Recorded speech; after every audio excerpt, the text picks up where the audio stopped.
Oke, di sini saya akan menjelaskan interaksionisme simbolik. Pertama kita ada dari tokohnya yaitu George Herbert Mead. Jadi George Herbert Mead ini merupakan seorang sosiolog yang berasal dari Amerika Serikat yang lahir pada tanggal 27 Februari 1863. Mead bersekolah di Universitas Harvard, Chicago, dan Oberlin College. Nah, salah satu karyanya dari Mead ini yang terkenal adalah Mind, Self, and Society. Oke, selanjutnya ada prinsip-prinsip dasar. Di sini ada 5 prinsip. Yang pertama, bahwa di interaksionisme ini manusia tidak seperti binatang yang rendah, di mana manusia ditopang oleh kemampuan berpikir. Yang kedua, kemampuan berpikir itu dibentuk oleh interaksi sosial. Yang ketiga, dalam interaksi sosial, orang mempelajari makna dan simbol yang memungkinkan mereka menggunakan kemampuan mereka untuk berpikir tersebut. Nah, yang keempat adalah makna dan simbol memungkinkan orang melakukan tindakan interaksi yang khas di manusia. Lalu yang terakhir ada orang mampu memodifikasi atau mengubah makna simbol yang digunakan dalam tindakan interaksi berdasarkan tafsir yang mereka buat. Selanjutnya adalah pikiran dan diri.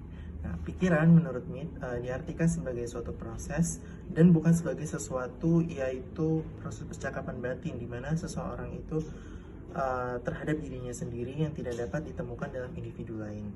Nah, dalam proses berpikir ini ada 4 tahap, yaitu ada impuls, persepsi, manipulasi, dan konsumsi. Sedangkan diri menurut Mead merupakan satu konsepsi tentang kemampuan menerima diri kita dan menerima diri kita dari orang lain.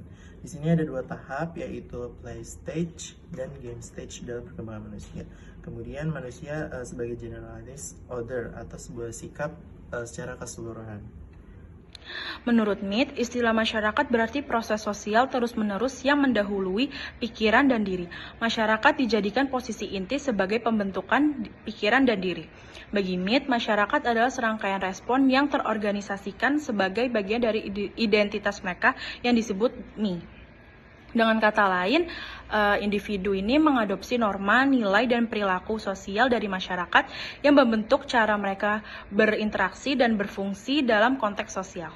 Dalam konteks level masyarakat yang lebih spesifik, Mead memang membahas sejumlah hal tentang institusi sosial secara luas. Mead mendefinisikan institusi sebagai respon bersama dalam komunitas atau kebiasaan hidup komunitas.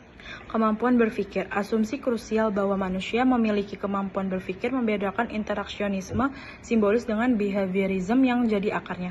Asumsi ini menjadi basis bagi seluruh orientasi teoritis interaksionisme simbolis. Penganut interaksionisme simbolis pun tidak memahami pikiran sebagai benda ataupun struktur fisik, namun sebagai proses yang berlangsung terus-menerus.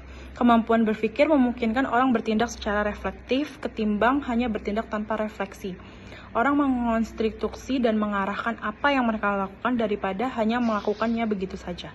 Pikiran hampir seluruhnya berkaitan dengan setiap aspek lain interaksionisme simbolis, termasuk sosialisasi, makna, simbol, diri, interaksi, dan bahkan masyarakat. Selanjutnya ada berpikir dan interaksi. Interaksi adalah proses ketika kemampuan berpikir dikembangkan dan diekspresikan. Semua jenis interaksi, bukan hanya interaksi selama sosialisasi yang memoles kemampuan berpikir kita. Di luar itu, berpikir membangun proses interaksi.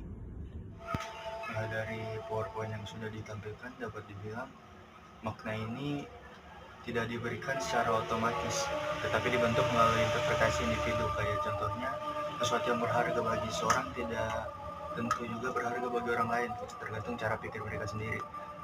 Lalu mengenai simbol ini mencakup hal seperti bahasa, gestur, dan tanda-tanda lain yang digunakan manusia untuk berkomunikasi. Letak pentingnya simbol ini pada kemampuan untuk membawa makna yang dapat dimahami secara kolektif.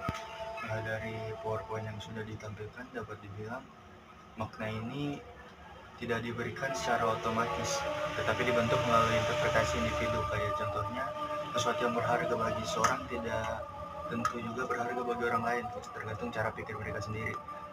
Lalu mengenai simbol ini mencakup hal seperti bahasa, gestur, dan tanda-tanda lain yang digunakan manusia untuk berkomunikasi.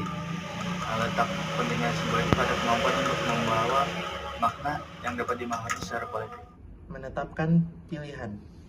Manusia tidak seperti binatang, justru manusia mempunyai kemampuan untuk menciptakan makna dan simbol dan dapat menetapkan pilihan mereka, di mana tadi ada dalam 4 tahap, di mana manusia bisa memanipulasi atau memilih untuk melakukan suatu hal, di mana orang juga tidak perlu menerima makna dan simbol yang dipaksakan dari luar kepala mereka.